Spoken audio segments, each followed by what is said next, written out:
Park Artists. Today we are going to make a collage. We're going to make a dot collage.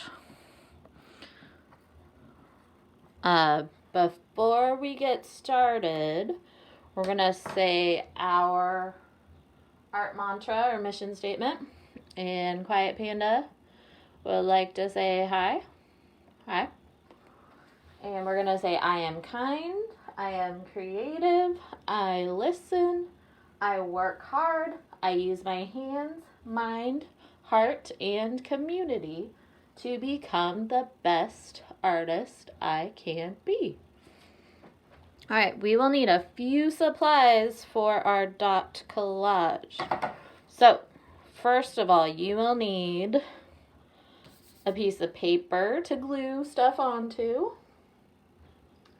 And then you're just going to find just some random supplies you have around the house. So maybe some envelopes that we're just going to go in the trash or the recycling. That's a great supply.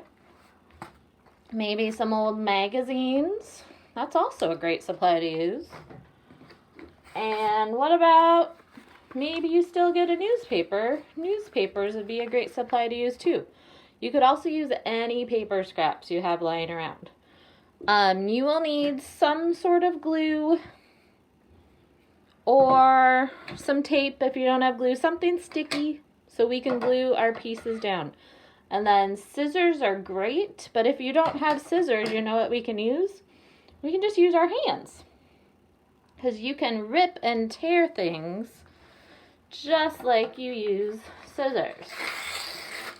So watch, I just tore a piece, and so we're going to make dots today. So could I tear out dots if I don't have scissors at home? Yeah. Is it the most perfect dot in the world? No, but that's okay. No problem. All right, here we go.